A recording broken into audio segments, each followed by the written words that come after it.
नमस्कार दोस्तों, मैं Ravindra Yadav, solar engineer of Techno Energy. Friends, आज हम जिस प्लांट की बात करने वाले हैं ये है 50 किलोवाट का है ऑन ग्रिड वाला प्लांट, और ये पूरा प्लांट जो है यूटीएल का है। अभी हम जिस हॉस्पिटल पे हैं ये मुजफ्फरपुर का सबसे बड़ा हॉस्पिटल आसफ हॉस्पिटल है। ये जुलन छपरा चौक के जस्ट सामने में ये हॉस्पिटल है और उसी के ऊपर हम लोग ये सोलर प्लांट लगा रहे हैं। और ये प्लांट लगा हुआ लगभग 1 महीना हो गया है। 1 महीने से पूरा काम चल रहा है। देख रहे हैं कि अभी जो प्लेट देख रहे कितना ज़्यादा गंदा हो गया है। इस प्लेट में क्या मेंटेनेंस रखना है, इसका इंस्टॉलेशन कैसे किया है, इसका वायरिंग कैसे हुआ, इस प्लेट से हमको इस प्लांट से इस हॉस्पिटल पे बेनिफिट है या नहीं है। क्योंकि यहाँ बिजली बिल जो आता है लगभग 4 से 5 लाख रुपये आता है, उसमें इस प्लांट का कितना कंट्रीब्यूशन हो रहा है, मतलब इससे बिजली बिल में बचत है या नहीं। क्योंकि ऑन ग्रिड प्लांट है तो अल्टीमेटली बिजली बिल से ही बचत होगा, तो बचत है या नहीं है ये सारा इस वीडियो को कवर करके दिखलाएंगे। और इसमें हमने क्या क्या प्रिकॉशन लिया है, कैसे कैसे वायरिंग किया है, कितना अर्थिंग लाइटिंग है, सारा कुछ और कितना कॉस्ट आया है, सारा इस वीडियो में कवर करके दिखलाने वाले हैं। हम जो प्लांट लगाए हैं वो पूरा के पूरा यूटीएल का प्लांट है और वो पूरा हाफ कट मोनोपर के साथ लगाया है। हाफ कट मोनोपर इसलिए क्योंकि ये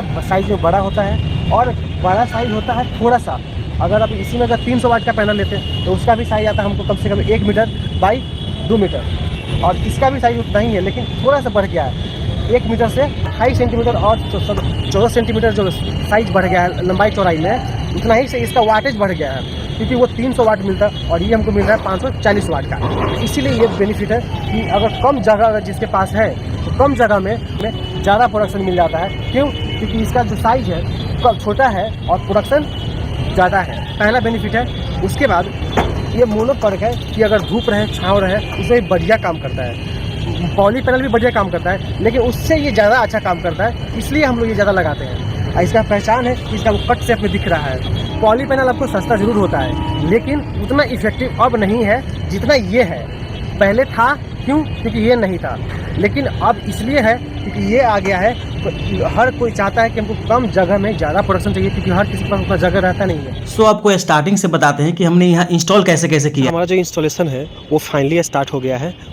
हम लोग ये वाला स्ट्रक्चर दे रहे हैं और ये स्ट्रक्चर इसलिए दे रहे हैं क्योंकि हमको डायरेक्शन देना है साउथ, और यहाँ का जो डायरेक्शन है ये ईस्ट है और ये वेस्ट में है, लेकिन हमको चाहिए साउथ में इस तरह का, इसलिए हम लोग इस तरह का स्ट्रक्चर लगा रहे हैं। फ्रेंड्स, हमने आपको पहले ही बताया था कि हम लोग जो डिज़ाइन करते हैं वो जगह के अनुसार और कस्टमर के अनुसार करते हैं कि कस्टमर क्या चाहते हैं। जैसे कि कुछ कस्टमर अगर कहते हैं कि हमको इसी पे लगा दीजिए, हमको ऐसा हाइट नहीं करके देना है, तो हम लोग क्या करते, इतना खर्चा नहीं करते, हम लोग इसी में सीधा स्लॉटिंग डालते, ठीक है, या एल्युमिनियम का डालते हैं, उसमें हम लोग इसी ढाल में सोलर लगा देते हैं। लेकिन कस्टमर ने चूंकि हमको बोला कि हमको स्लोप चाहिए पूरा साउथ में, इसलिए हम लोग ये वाला स्ट्रक्चर दिए हैं। सिलेक्शन कैसे करते हैं कि हम लोगों को जो इंस्टॉलेशन करना है उसमें कौन सा इक्विपमेंट लगने वाला है, कौन सा स्ट्रक्चर लगने वाला है और क्या क्या इक्विपमेंट लगेगा और कितना खर्चा लगने वाला है, कैसे एस्टिमेट करते हैं, वो सारा कुछ हम इस वीडियो में आपको बताने वाले हैं।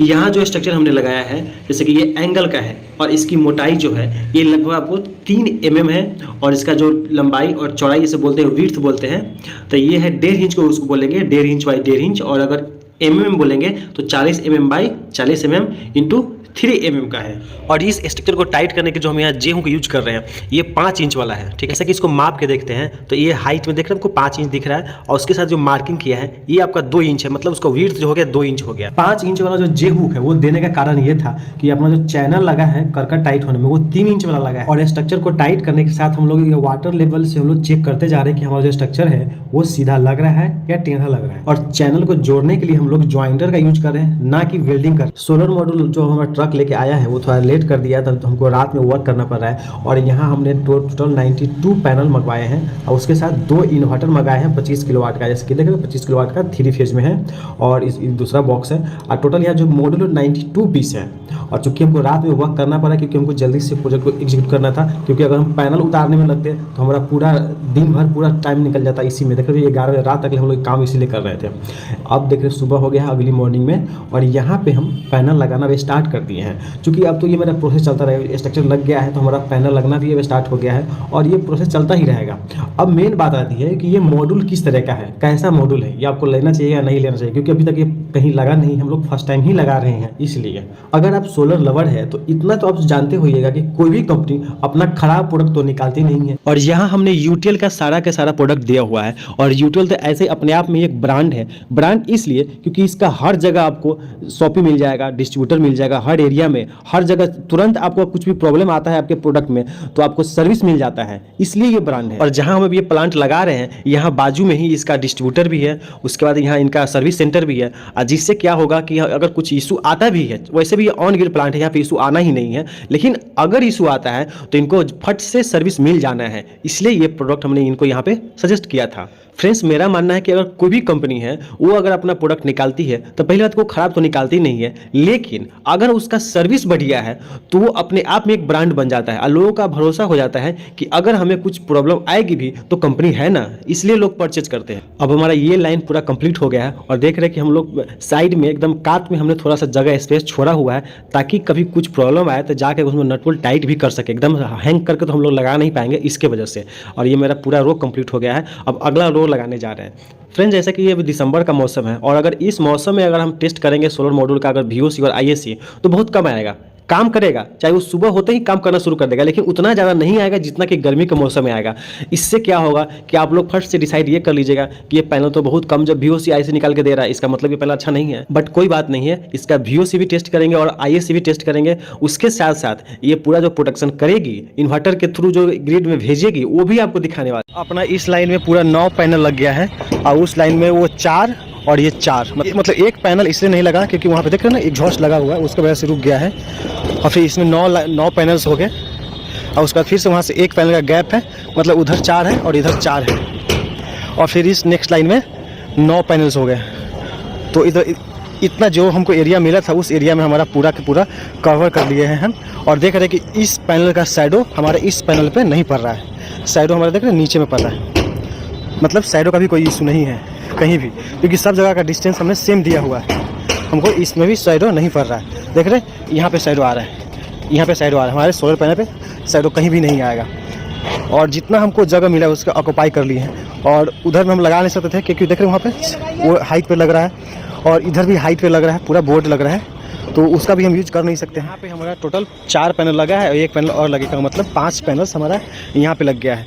और अगर ज़रूरत पड़ेगा तो हम लोग इसके पीछे में भी लगाएंगे, लेकिन वहाँ पे लगाने का जगह कम था, इसके वजह से वहाँ पे छोड़ के रखे हैं।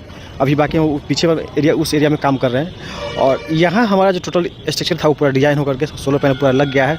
और देख रहे हैं कि हम लोग पूरा एकदम टाइटली लगाए हैं, अगर इसको हम हिला के भी देखेंगे तो हमारा पूरा हिलने का नाम नहीं लगा, पूरा एकदम फ्रेम के टाइट करके लगाए हुए हैं, कहीं से भी आपका फ्रेम लूज नहीं दिखेगा। और जहाँ भी हमने लगाया है वहाँ पूरा जे हुक से इसको टाइट किए हुए हैं, इस समय जे हुक से टाइट किया हुआ है। और एक फ्रेम में 3 जे हुक लगाया है ताकि स्ट्रेंथ ज़्यादा पकड़े। और उसके बाद यहाँ जो भी हमने नट बोल्ट यूज किया पूरा एल्युमिनियम का नट बोल्ट यूज किया हुआ है। आज जो भी स्ट्रक्चर है पूरा GI में है, कहीं से भी कोई कटफट नहीं है। और जहाँ ज्वाइंट भी मारे हैं वहाँ पे ज्वाइंटर लगाए हैं, देख रहे हैं ज्वाइंटर लगाए हैं कि ताकि लॉन्ग लाइफ रहे। और सब में 4 नट बोल्ट दिए हैं, 4 नट बोल्ट है। फ्रेंड्स, मैंने स्टार्टिंग में ही बताया था कि आपको ये बताने वाले हैं कि आप लोग कैसे सिलेक्शन करें कि कौन सा प्लांट हमको लेना चाहिए, कौन सा प्लांट किस जगह के लिए लेना चाहिए, हम कैसे सिलेक्शन करें। तो जब अगर आपको बिजली बिल ज़्यादा आ रहा है, लाइट का कटअप बहुत ही कम है, तो आप लोग ऑन ग्रिड प्लांट की तरफ शिफ्ट कर सकते हैं। जैसे कि अगर आप मेट्रो सिटी में रहते हैं तो मेट्रो सिटी में लाइट उतना ज़्यादा नहीं कटता है, बार बार लाइट का ड्रॉपेज बहुत कम रहता है और बिजली बिल इससे परेशान है, तो उस केस में आप सिर्फ ऑन ग्रिड प्लांट ही लगाइए। इसका पहला बेनिफिट ये है कि ये सस्ता होता है, चाहे आप मोनोपर्क हाफ कट ही क्यों न लगाइए, ये सस्ता प्लांट होता है और इसमें मेंटेनेंस बहुत ही कम होता है। बस आपको सोलर की साफ सफाई आपको टाइमली करवा देना है, बस, उसके अलावा इसमें कोई मेंटेनेंस नहीं है। इसका ड्रॉबैक भी है, ड्रॉबैक ये है कि लाइट जब कट जाएगा तब प्रोडक्शन आपका रुक जाता है, लेकिन आप मेट्रो सिटी में चुके रहिएगा तो लाइट तो उतना कटेगा ही नहीं, इसलिए आपको ये परेशानी जो है नहीं आने वाली है। इसी पे हम लोग अभी इन्वर्टर का इंस्टॉलेशन कर रहे हैं और उसमें हम क्या क्या इक्विपमेंट दे रहे हैं उसका पूरा डिटेल आपको समझाने वाला हूँ और कैसे कैसे वायरिंग कर रहे हैं। उसमें सबसे ज़्यादा इंपॉर्टेंट होता है कि अपना AC प्रोटेक्शन स्विच क्या क्या यूज किए हैं। जैसे कि आपको यहाँ पे फ्यूज दिख रहा है, इसको किटकैट बोल सकते हैं। यहाँ जो पाइप यूज किए हैं PVC वाला, वो भी 2 mm वाला पाइप यूज किए हैं ताकि वो स्ट्रेंथ उसका बरकरार रहे और लॉन्ग लाइफ चल सके। ऐसे भी यहाँ धूप पड़ने वाला है नहीं। उसके बाद यहाँ जो ट्रे यूज किया है केबल वाला, वो भी 45 mm का यूज किया है ताकि वायर बहुत सारा था वो सब एक साथ इसमें एडजस्ट हो जाए।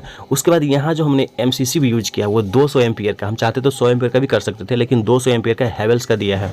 उसका जो SPD है वो 125 एम्पियर का दिया है, ठीक है। उसके बाद यहाँ जो वायर कनेक्ट करने के लिए, मतलब दोनों इन्वर्टर को कनेक्ट करने के लिए यहाँ पे हमने बस बार यूज किया है ताकि इन्वर्टर कनेक्ट करने में हमको तार को प्रेस ना करना पड़े और अच्छे से लगा के प्रेस कर ले। उसके बाद यहाँ पे डीसी प्रोटेक्शन स्विच भी हमने प्रॉपर दोनों इन्वर्टर का अलग अलग यूज किया है, खुद से बना करके सब कुछ हमने असेंबल किया है खुद से। और फ्रेंड्स इसके इंस्टॉलेशन का चार्ज की बात करें तो यहाँ हमने टोटल 10 रुपये पर वाट के हिसाब से चार्ज किया, बिकॉज यहाँ पे मोनो पैनल था। अगर यहीं पॉली पैनल लगाते, इतना सारा पैनल लगाते तो हम 11 रुपये पर वाट के हिसाब से चार्ज करते हैं। जो आपको ये आपको पहला है किटकैट, जिसको आप हम बोलते हैं फ्यूज भी जनरल भाषा में बोल सकते हैं। तो ये फ्यूज है आपका 100 एम्पियर का। ये आपको देखिए यहाँ पे दिखेगा, आपको यहाँ पे तो मैंने 4 फ्यूज लिया है, न्यूट्रल के लिए और 3 फेज के लिए केबल के थ्रू किया है। किटकैट में डायरेक्ट दिया है वायर, और ये जो केबल यूज किया है हमने 25 mm का 3.5 कोर यूज किया है, ठीक है। और किटकैट से जो वायर आई वो वायर चला गया इस ट्रे से होते हुए ये अपना बॉक्स में। और इस बॉक्स के बारे में बताते हैं, ये है अपना AC बॉक्स। अब यहाँ की वायरिंग समझाते हैं। वो जो किटकैट से जो अपना जो आउटपुट निकला है वो आउटपुट चल गया अपना इस MCCB में, वायर आई वो इनपुट में आ गया, और इसका जो आउटपुट निकला वो आउटपुट कनेक्ट है हमारे बस बार में, ठीक है। आपको बस बार में दिख रहा होगा। और इसी से रेस्पेक्टिवली कॉमन है क्या SPD, ओके। और SPD जगह जो अर्थिंग है वो कनेक्ट है अपना ग्राउंड से। डायरेक्ट हमने एक प्रॉपर अर्थिंग कर रखा है, और इसमें जो वायर यूज किया है वो पूरा 6 mm का केबल है, और यहाँ पे जो भी वायर है वो पूरा 10 mm का केबल है, ओके। और इस बस बार में हमने 2 इन्वर्टर कनेक्ट कर रखा है। सबका 2-2 वायर आपको यहाँ दिख रहा है, हर फेज का 2-2 वायर आपको दिख रहा है, और यहाँ पे जो न्यूट्रल है वो भी 2 दिख रहा है। मतलब यहाँ से हमने इन्वर्टर को कनेक्ट कर रखा है। और उसके बाद इन्वर्टर की जो वायरिंग है उसमें आपको 5 वायर दिखेगा।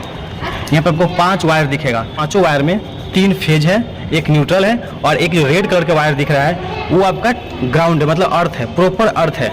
मतलब एक अर्थिंग से हमने इस इन्वर्टर को कनेक्ट किया हुआ है, एक अर्थिंग से हम इस SPD को कनेक्ट किए हुए हैं, एक अर्थ से इस इन्वर्टर को कनेक्ट किए हैं, इस DC बॉक्स को और इस DC बॉक्स को दोनों एक ही अर्थ से कनेक्ट किया हुआ है। एक इस सोलर का वायरिंग हमने कैसे किया है, तो सोलर से आप वहाँ देख रहे हैं कि 4 तार आया हुआ है, लेकिन 4 नहीं है, उसमें 8 तार है, मतलब 8 स्ट्रिंग आया है, जिसमें से 2 स्ट्रिंग वहाँ से हमने ऐसे रिमूव करके यहाँ पे ले लिया, ऐसे टर्न होते हुए यहाँ पे ले लिया, और इस AJB से हमने 3 स्ट्रिंग ही दिया है। इसका मतलब जब 4 स्ट्रिंग आया तो 3 स्ट्रिंग यहाँ पे कैसे हो गया, तो यहाँ पे हमने एक पैरेलल कर लिया है। अब वो एक पैरेलल इसलिए किया क्योंकि यहाँ पे जो अपना एक ये जो स्ट्रिंग है, इसमें जो 2 स्ट्रिंग है वो अपना 17 एम्पियर का है, और 2 स्ट्रिंग जो है वो अपना 34 एम्पियर का है। इसलिए हमने एक में पैरेलल डाल दिया है, पैरेलल करके, और एक में, और ये 2 है, और इस दोनों में हमने सिंगल स्ट्रिंग जैसे आया वैसे हमने डाल दिया है। और यहाँ हमने जो AJB है उसमें हमने लगाया है SPD के साथ फ्यूज एंड कनेक्टर, ठीक है। सबका एक फ्यूज, एक कनेक्टर और एक SPD दिया है, और यहाँ से पैरेलल करने के लिए हमने डायरेक्टली उसको यूज कर लिया है, ओके। ये बीच वाला में पैरेलल हुआ है, आपको दिख रहा है। और सेम यहाँ भी इस SPD पे भी इस इन्वर्टर को 3 स्ट्रिंग दिया है, और यहाँ पे एक को हमने पैरेलल कर लिया है, ओके। सिंपल सा है। यहाँ से वो जो 2 वायर इसमें चला गया, तो 2 वायर इस तरह से लेते हुए हमने इसमें डाल दिया। जो आपको अच्छा से दिख रहा है ये इसलिए क्योंकि हमने इसी तरह से डायग्राम बनाया ताकि अच्छा भी दिखे और भद्दा भी नहीं लगे, क्योंकि इसमें बहुत सारा वायरिंग हो गया था। और यहाँ जो हमने ट्रे यूज किया है वो 45 mm का यूज है। एंड इसका AC वायरिंग एंड अर्थिंग का जो वायरिंग इस तरह से पाइप से होते हुए चला गया है नीचे, और ये हम 7वें फ्लोर पे है। और देख रहे हैं कि यहाँ पे सबसे ज़्यादा हमको दिक्कत हुआ है इसी का वायरिंग करने में, क्योंकि यहाँ पे पहले से ट्रे लगा हुआ था, लेकिन हाइट इतना ज़्यादा है कि इसको हम लटका के छोड़ नहीं सकते, इस पर पाइप ठोक नहीं सकते। तो ये ट्रे जो लगा हुआ था उसी ट्रे पे हमें इस तार को पाइप के थ्रू लाना था, उसमें फिर टाई भी लगाना था। तो देख रहे हैं कि सेफ्टी बेल्ट की सहायता से हमारा जो वर्कर है वो सेफ्टी बेल्ट की सहायता से लटके हुए हैं, और वहाँ से पूरा वायरिंग किया जा रहा है। और इसमें हमें ध्यान रखना है कि जो टाई है उसको ध्यान से लगाना है ताकि वो वायर फिर लटक न जाए। और देख रहे हैं कि हमारा आदमी जो है इसको बढ़िया से तरीके से कर लिया है।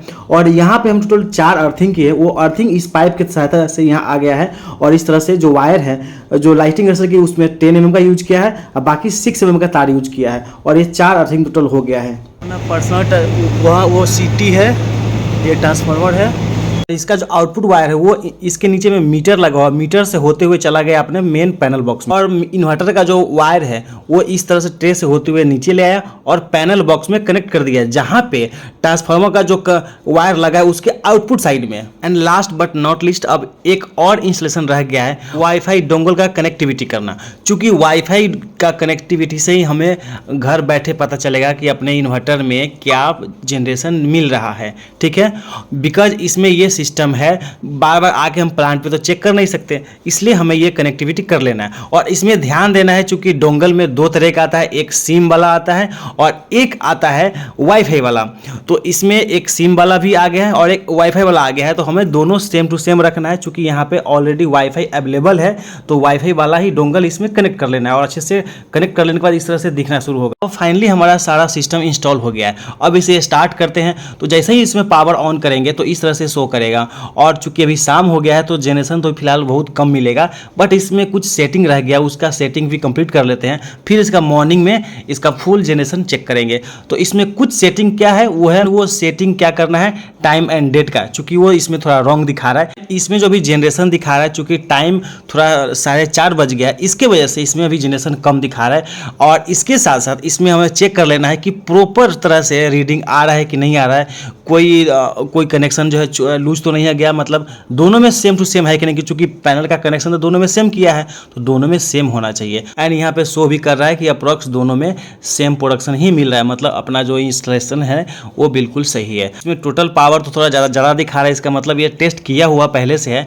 लेकिन अभी टुडे का पावर दिखा रहा है बहुत कम, मतलब जस्ट अभी स्टार्ट किया, इसके वजह से अभी कम ही पावर जनरेशन किया है। एंड इसमें कुछ सेटिंग रह गया था टाइम एंड डेट का, तो इस तरह से उसका हम सेटिंग भी कर लेंगे, सेटिंग में टाइम एंड डेट के सेटिंग में जा करके। और इसमें कोई और बटन नहीं है कि किसकी और बटन की सहायता से कुछ इसमें छेड़छाड़ किया जा सके। इसमें टच है, तो फिंगर के सहायता से ही इसमें कुछ सेटिंग कर सकते हैं आप। फिर जब पूरा सेटिंग हो जाएगा तो फिर से जब उसको दोबारा टच करेंगे तो ये ऑटोमेटिक उसको सक्सेस कर देगा। ठीक है, आप देखते रहिए। सो टाइम हो गया है 5:49। तो 5:49 जैसे ही इसको सेट कर लेंगे और टच करेंगे तो ये सक्सेस दिखा देगा। ठीक है, तो हमारा जो टाइम एंड डेट है पूरा सेट हो गया, इसको टच कर दिए तो ये हो गया सक्सेस। अब सेटिंग हो गया, अब बारी है इसका परफॉर्मेंस टेस्ट करने की। तो अभी हम अर्ली मॉर्निंग में है, अभी देख रहे हैं कि 25 एम्पियर का वहाँ से प्रोडक्शन मिल रहा है और 450 वोल्ट मिल रहा है, और इस तरह से हमें 20.5 किलोवाट का प्रोडक्शन मिल रहा है। ठीक है, और इसमें टोटल जो प्रोडक्शन अभी हमको करके दिया है वो है 15.5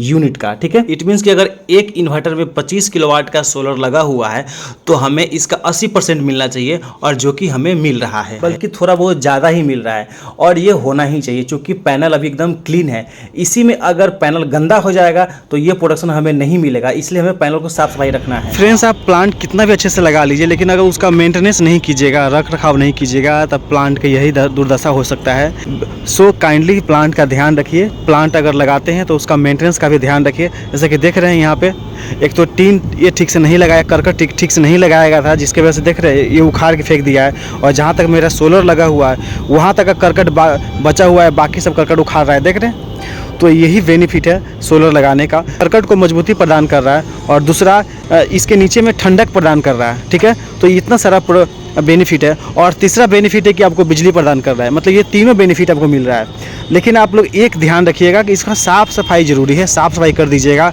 तो आपको ये और भी ज़्यादा बेनिफिट देगा। ये जो पैनल इतना ज़्यादा गंदा है जिसके वजह से प्रोडक्शन में क्या लॉसेस है अब वो दिखलाते हैं। तो अभी आ गए हैं इन्वर्टर के पास और देख रहे हैं कि एक इन्वर्टर से हमें लगभग 11 किलोवाट का प्रोडक्शन मिल रहा है, और फिर दूसरे इन्वर्टर से भी सेम उतना ही प्रोडक्शन मिल रहा है। एंड अभी 2 बज रहा है, उसके वजह से भी थोड़ा प्रोडक्शन कम दिखा रहा है, और पैनल गंदा है उसके वजह से भी। और फ्रेंड्स, ये वीडियो कैसा लगा हमें कमेंट करके जल्दी से बताइए, इन्फॉर्मेटिव है या नहीं ये भी कमेंट कीजिएगा, और वीडियो कहाँ से देख रहे हैं ये जरूर मेंशन कीजिएगा। और अगर इंस्टॉल करवाना है तो ये नंबर फ्लैश कर रहा है, इस पर आप हमसे संपर्क कर सकते हैं। और अगर अभी तक चैनल सब्सक्राइब नहीं किया तो काइंडली मेरे चैनल को सब्सक्राइब कर लीजिए और बेल आइकन हिट